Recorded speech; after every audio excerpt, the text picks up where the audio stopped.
Hi to all. Pakodi అండి, చల్ల వాతావరణానికి వేడి వేడి పకోడీ చేసేసుకుందాము. శనగపిండి గిన్నెలో తీసుకున్నాను చూడండి. కట్ చేసి పెట్టుకున్న ఉల్లిపాయలు, పచ్చిమిర్చి. నేను ఉల్లిపాయలు కొంచెం ఎక్కువగానే తీసుకున్నానండి.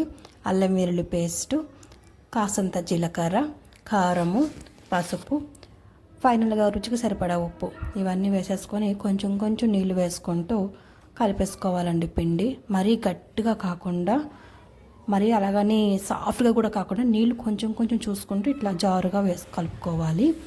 నేను కళాయిలోని ఆయిల్ ఆల్రెడీ వెయిట్ చేసి పెట్టున్నాను. బాగా హీట్ అయిన ఆయిల్లోని ఇది మనం పకోడీ మోడల్లో మనకు నచ్చిన షేప్లో వేసేసుకోవచ్చండి.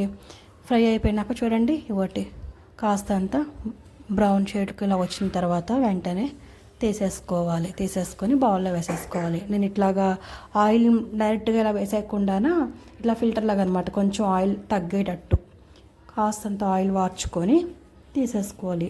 ఇలాగే రెండో వాయి కూడా వేసేసుకుంటున్నానండి. ఇలా ఏంటంటే పిండి ఎన్ని వాయిలు ఉంటే అన్ని వాయిలు వేసేసుకొని ఫ్రై చేసుకోవడం, పెట్టేసుకోవడమే. ఇంతేనండి మన వేడివేడి పకోడీ అండి. చల్ల వాతావరణానికి వేడివేడిగా టీ తోటి నంచుకొని తింటుంటే ఆ టేస్టే వేరు కదండి. నచ్చిందా మరి? Please like, share, subscribe our channel. Thank you.